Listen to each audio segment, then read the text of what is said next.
11시 20분 들어가고 있습니다. 두 시장 모두 0.4%가량 상승세를 나타내고 있는데요. 오후장 터닝포인트입니다. 사실은 금요일 오후장은 텐션은 좀 떨어지죠. 그럼에도 불구하고 금요일이라기보다는 사실 이 시간대는 어떻게 보면 다음 주를 대비하는 전략이 됩니다. 오늘 두 분 함께합니다. KM투자파트너스 김성훈 대표님 모셨고요. MTN 차영주 전문위원 함께하겠습니다. 어서 오십시오. 안녕하십니까. 네. 오후장 터닝포인트 오늘도 5개를 꼽아봤는데요. 첫 번째 내용부터 확인하고 논의하도록 하겠습니다.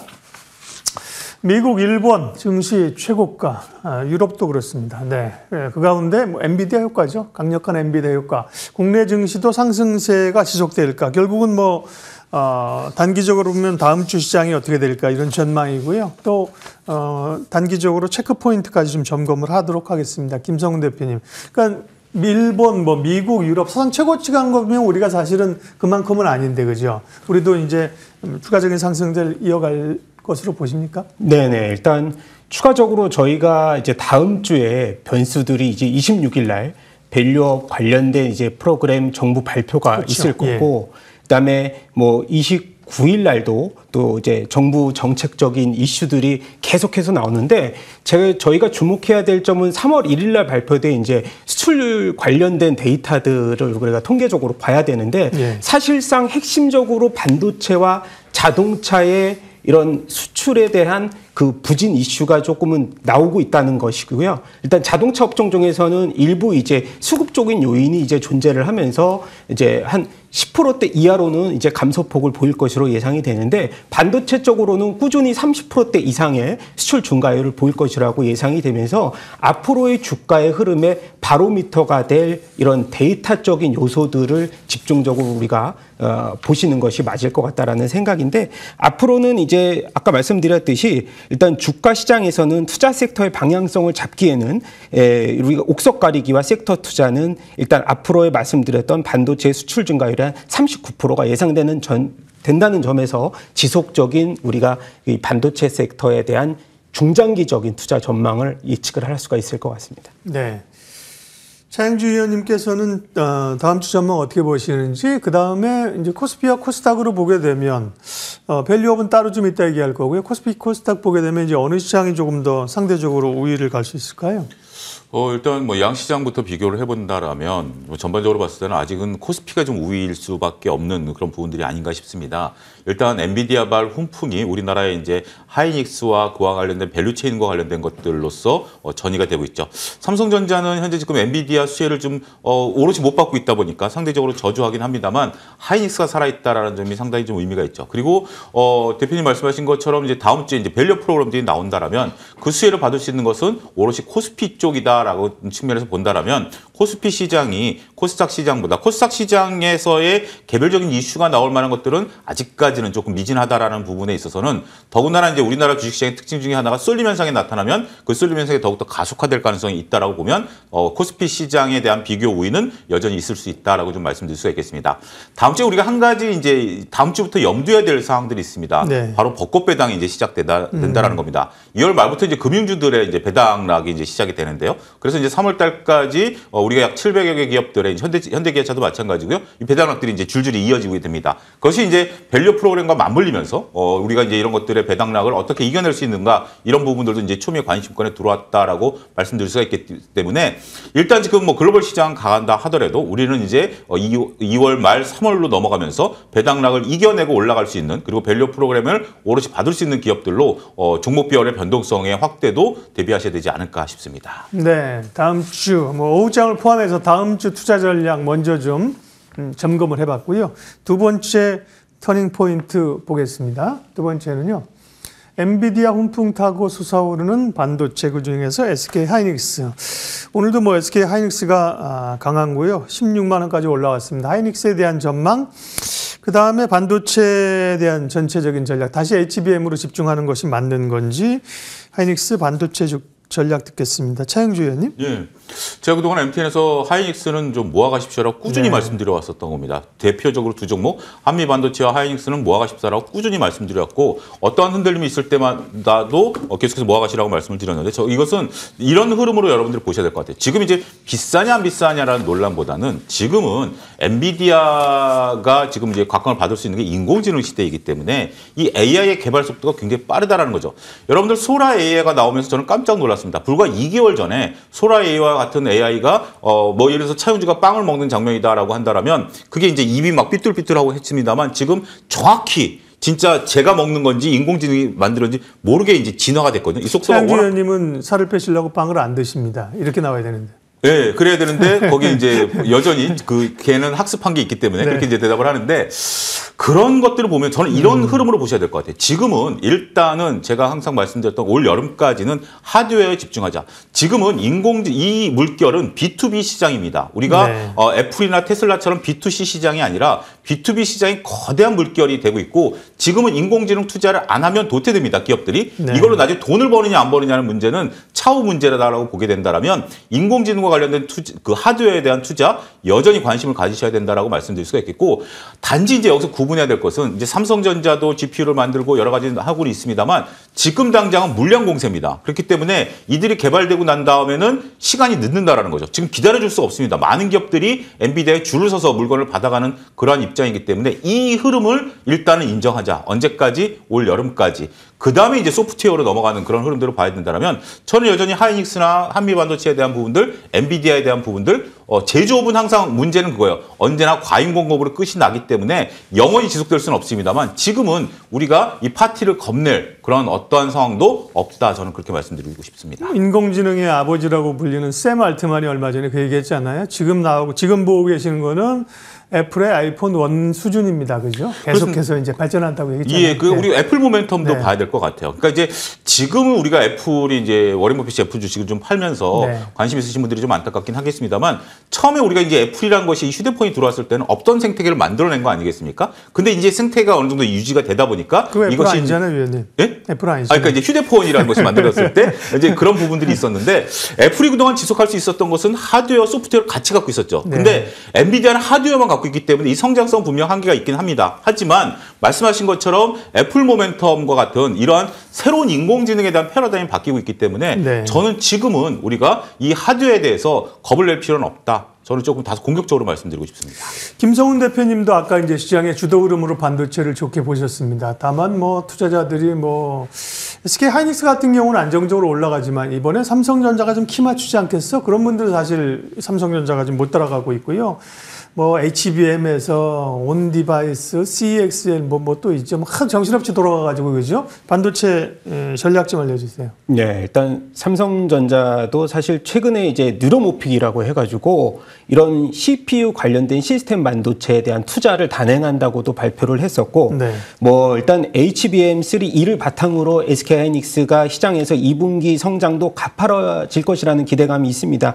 일단 우리가 HBM 시장의 점유율을 보면은 SK하이닉스가 약 50%, 삼성전자가 그래도 40% 가까이 점유율을 계속 늘려가고 있는 추세고요. 앞서서 이제 우리 차영주 의원님도 말씀을 해주셨지만은 지금의 이런 그 캐파를 봤을 때는 사실 밸류에이션 부담은 당연히 있는 수준이라고 말씀드리고 싶지만 앞서서의 GPU의 성장세를 본다고 하면은 우리가 중앙 처리 장치는 명령어를 입력어 순서대로 처리하는 방식이지만 GPU 같은 경우는 동시에 여러 작업을 처리하는 특징이 있기 때문에 지금의 AI 관련돼서의 대규모 연산이 필요한 이 딥러닝에 대해서는 GPU가 지속적으로 이 쇼티지가 날 것이라는 생각은 계속 갖고 있는 상황입니다. 일단 그렇기 때문에 지금 이제 엔비디아를 필두로 해서 국내에서 엔비디아 관련주라든가 SK하이닉스향 부품 장비주들의 추세는 단기적인 숨고르기가 있을 수 있지만은 개인적인 투자자 입장에서는 숨고르기가 나온다면 또 주저할 수밖에는 없거든요. 그렇죠, 예. 그래서 지금 당장 내 포트폴리오에 관련주들의 그런 포트폴리오가 룸이 비었다고 하면은 조정폭이 어느 정도 나온다고 하면 분할 매수로 접근해봐도 지금 상태에서도 저는 어느 정도는 중장기적인 투자자 입장이라면 뭐 트레이딩 전략도 마찬가지겠지만은 지금에서는 포트폴리오에 충분히 담을 수 있는 수준이다 저는 말씀드리고 싶고요. 그러니까 이제 SK 하이닉스와 그 계열에 있는 엣지백 네, 관련주들. 맞습니다. 네. 그래서 뭐 하이닉스양 장비주라고 하면은 뭐 한미 반도체 네. 그리고 이제 티본 이제 TC 본더죠. 예, 일단 어린이 장비 쪽으로는 뭐 이오테크닉스 쪽, 예, HBM 관련주들. 그다음에 마지막으로는 반도체 설계 쪽도 추가적으로 만약에 본다면은 네. 우리가 IP 설계 도구 쪽을 빼놓을 수는 없을 것 같아서 오픈 엣지 관련돼서도 가온칩스 이런 뭐 핵심 종목들만 일단 포트폴리오의 일부는 넣어가도 되지 않을까 생각이 되고 있습니다. 네. 반도체야 뭐 계속 흔들릴 때마다 작년부터 이제 올해 계속 얘기하고 그게 주도주죠. 그죠? 사실은 뭐 계속 흔들리면서 가는 거고요. 반도체 얘기했고요. 오장 터닝 포인트 세 번째 이야기를 열어 주십시오. 네. 26일 월요일입니다. 기업 밸류 프로그램이 이제 발표가 됩니다. 차영주 의원님께 이 질문을 드릴 텐데 소위 이제 뉴스의 8월화가 될 것이냐, 그다음 내용이 어떤 것이 담길 거냐, 시장의 반응이 궁금한데 관련된 체크 포인트나 혹은 저 PBR 관련된 전략까지 함께 말씀해 주시겠어요? 예, 일단 뭐 시장에서 어떤 뭐 이벤트를 지금 앞두고 있는 상태인데 여러 얘기들이 지금 흘러나왔습니다. 이제 어떤 얘기가 나올지 모르겠습니다만 기대감이 굉장히 상당히 컸다라는 거죠. 따라서 오히려 우리가 지금 시장에서 거론되는 내용들이 다 포함이 돼야만 현재 지금 주가가 유지된다라고 봅니다. 그러니까 선반영됐다라는 것을 인정하셔야죠. 근데 오히려 시장에서 거론되고 있는 자사주 소각이라든지 뭐 여기에 따른 뭐 페널티를 준다라든지 ETF를 만든다라든지 이런 소식 중에 하나라도 빠진다라면 오히려 흔들릴 가능성은 좀 있다라고 봅니다. 따라서 우리가 이제 이벤트 드리븐이라는 측면에서 본다라면 이것들은 이제 두 가지 때문에 저는 올랐다라고 보거든요. 이제 PBR이라는 개념, PBR이라는 개념은 정말 논란거리가 있긴 합니다만 그래도 일단 PBR을 새롭게 보자. 라는 부분들에 있어서 뚱뚱한 차용주가 뛰지 못한다라고 보지만 저 친구도 살을 빼면 뛸 거야라고 하는 게 PBR 프로그램 아니겠습니까? 결국 이제 그런 식으로 이제 개념을 바꿔가는 개념인데 이건 두 가지죠. 차용주가 살을 빼는 데 있어서 단기간에 살을 못 뺍니다. 저도 이제 1년, 2년 걸리기 때문에 PBR 개선한다라는 것은 1년, 2년 봐야 되는 거거든요. 근데 이것을 이제 우리가 주가가 단기적으로 봤기 때문에 일단 저는 이벤트 드리븐에 따라서 변동성이 좀 커질 수 있다라고 보는 거죠. 그렇다고 해서 우리가 이제 그리고 또 한 가지는 이제 배당과 관련해서 우리가 PBR 관련들이 있다 보니까 같이 올라온 것까지 있는데 그렇다면 이제 저는 전략을 이렇게 수립하셔야 될 것 같습니다. 그동안에 이제 PBR로만 올라왔었던 거와 PBR 그 이제 밸류 기업 가치 밸류업 프로그램에 따라서 수혜를 볼 수 있는 기업들로 나눠질 가능성이 있다. 어떤 기업들이 수혜를 보냐면 삼성물산이라든지 SK같이 대주주 지분이 그동안 많지 않았었지만 지배구조를 갖고 있는 기업들. 그러면 현재 지금 이재용 회장 같은 경우 삼성물산에 대한 것들을 통해서 삼성그룹을 지배하고 있습니다만 삼성그룹이 자사주로 소각하게 된다면 이재용 회장의 지분은 상대적으로 늘어나는 그런 퍼포먼스를 보일 수가 있거든요. 그런 부분들하고 SK도 마찬가지죠. 최태원 회장에 대한 지배력을 강화할 수 있는 부분들, 하나도 마찬가지고. 그래서 오히려 저는 이것들이 개인 투자자들에게도 도움이 되긴 하겠지만 지배구조 강화다라는 부분들, 이런 부분들로서도 좀 역할을 할 거를 보기 때문에 그동안 올라왔었던 것 중에서 옥석 가리기가 다음 주부터는 본격화될 가능성이 있기 때문에 그동안에 조금 수익이 났다라면 한번 챙기고 그다음에 제가 말씀드렸던 종목들이 좀 밀리면 오히려 이 밸류 프로그램에 따라서 매수하는 관점도 유효할 수 있지 않을까 싶습니다. 예, 다음 주 월요일 발표되는 기업 밸류업 프로그램 관련된 전략을 살펴봤고요. 다음 바로 터닝포인트 네 번째 주제로 넘어가겠습니다. 리비안 쇼크에 국내 2차 전지주가 다시 충격을 입을까? 테슬라는 요즘 김성훈 대표님과 얘기할 건데 테슬라는 최근에 조금 이제 아래에서 그렇죠? 올라오는 흐름인데 리비안은 간밤에 25%가 빠졌습니다. 왜 이렇게 빠진 건지. 그다음에 뭐 2차 전지가 사실 뭐 테슬라도 옛날처럼 테슬라랑 주가 연동이 안 되는데 뭐 이렇게 리비안 쇼크를 가지고 좀 뭐 갖다 붙인다는 거는 그만큼 아직 심리가 회복이 안 돼서 그런 걸까요? 일단은 2차 전지하고 리비안을 엮을 필요는 사실 없습니다. 예. 일단 생산량이 원래 목표치 가이던스가 8만 대였다가 이제 5만 9천 대 정도로 나왔는데 이제 우리가 전기차 스타트업 관련돼서 몇 가지를 뽑자면 뭐 루시드도 있을 거고요. 사우디 국부펀드가 투자했던. 근데 이제 그 루시드가 핵심 이제 종목으로 반짝 이제 우리가 관심을 가졌던 게 2020년부터 이제 이 팬데믹 시절에 이제 어느 정도 재정 정책으로 중소형주들이 반등폭을 너무나도 보였던 시절, 그때 이제 각광을 받고 리비안 같은 경우는 상장을 조금 늦게 했습니다. 근데 뭐 170 달러 이후에 주가가 지속적으로 내리막을 겪었는데 일단 스타트업 특성을 잘 봐야 될 것 같고요. 일정 궤도에 올라와야 재무제표의 개선이 시작될 때쯤에 주가가 어느 정도 움직일 수 있는 동력이 마련되는 거지. 그리고 지금 국내 시장에 미칠 영향은 제가 없다 그랬는데 일단 추가적으로 테슬라를 제외하고는 뭐 크게 우리가 생각 안 해도 될 만한 그런 흐름이고요. 셀업체 같은 경우는 지금 우리나라 같은 경우에 성장 동력은 크지 않지만 조정폭도 컸기 때문에 그에 대한 하락에 대한 이제는 룸이 크게 없다라고 보실 수가 있을 것 같고요. 일단 리스크라고 본다면은 우리가 PSR로 따지는 이제 주가 매출 비율인데 일단 9.9배 정도 나오는데 전체 글로벌리 대비해서 글로벌리가 한 1배 수준밖에 안 됐습니다. 그래서 그 PSR로 본다면은 좀 비싸지만 근데 2차 전지 같은 경우는 산업상 1분기 저점을 이제 지나고 있다는 점. 그런다 추가적으로 봤을 때는 양극재 같은 경우도 이제 수출 판가라든가 뭐 리튬 가격 우리가 계속 이제 방송에서 얘기했지만은 어느 정도 개선되는 흐름이 나온다면은 이제 패시브 자금들도 어느 정도 들어올 것이고요. 그다음에 아까 말씀드렸던 PBR 이 순자산 비율 업종에서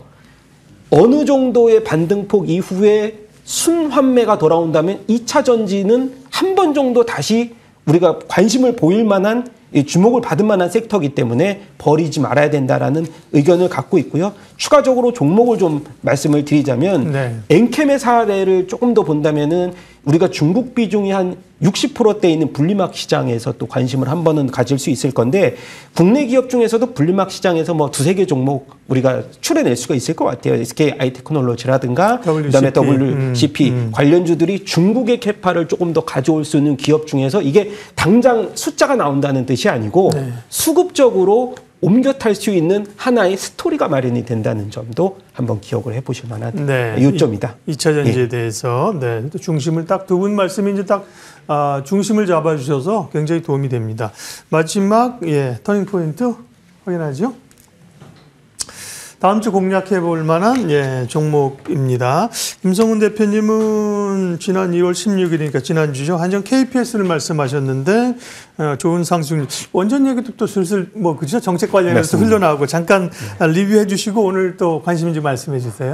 사실은 이제 정부 정책의 수혜를 받는 그런 계획을 이제 뉴스에서도 우리가 접했을 텐데 저 같은 경우는 이제 뭐 한국전력의 저 PBR 관련된 수급과 어떻게 좀 잘 맞물려서 주가의 상승폭을 키워냈지만 한정 KP의 특성을 잘 보신다면 배당에 대한 매력도도 있고 PBR도 0.5배 이하의 PBR을 가지고 있었고 또 앞서서 우리가 말씀드렸듯이 글로벌리하게 원전에 대한 전력 수요의 가장 핵심 포인트가 친환경 관련돼서는 사실 이런 정부의 힘겨루기 싸움에 우리가 희생자라고 볼 수가 있을 것 같아요, 원전은. 근데 앞서서 말씀드렸듯이 이 전력망에 대한 수요 부족의 핵심 포인트는 글로벌리하게 지금 원전으로 가고 있다는 점을 한번 주목해 보신다면 앞서서 말씀드린 저 PBR 관련된 로드맵에도 포함이 되고 정부 정책에도 포함이 되고 그다음에 밸류에이션도 적정 수준에서 지금 유지가 되고 있는 상황이기 때문에 앞으로의 한정 KPS의 주가 상승 여력도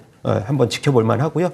원전 가운데에서도 정비주기 때문에 지속적으로 매출 현금 여력이 충분하다는 점도 주목해 볼 만합니다. 네, 그리고 오늘 이제 관심주 이어서 말씀해 주셔야죠. 네, 간단하게 말씀드리면 오늘은 칩셋 미디어. 아까 제가 계속 반도체 얘기를 계속 꺼낸 이유가 또 이런 맥락입니다. 그래서 영상 처리 특화 반도체 설계 자산의 전문 업체인데 IP 라이센스의 사용료를 지속적으로 받고 있고요. 그래서 앞서서 23년이죠. 중국향 이 라이센스 매출이 25년에 이제 포함이 될 건데 이제 중국이 사실 엔비디아를 이제 반미 정책으로 인해서 엔비디아의 칩을 좀 버리면서 이 칩셋 미디어가 상대적으로 수혜를 조금씩 받고 있는 상황이고 앞서서 이제 우리가 영상 처리 특화된 IP 제공 업체는 칩셋 미디어가 좀 유일합니다.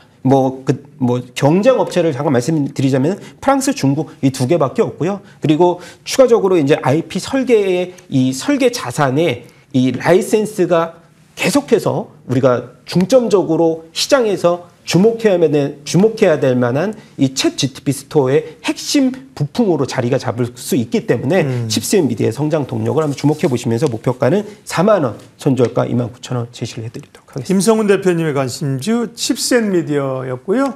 차영주 의원님 다음 주에 볼만한 관심주 하나만 얘기해 주세요. 네, 저는 루닛을 좀 말씀드리고 싶습니다. 네. 지금 이제 조금 전에 속보가 나왔는데 정부에서 이제 비대면 의료를 전면 허용했습니다. 네. 지금부터 이제 신청 없이 이제 가능하다라는 건데 의료 파업 때문에.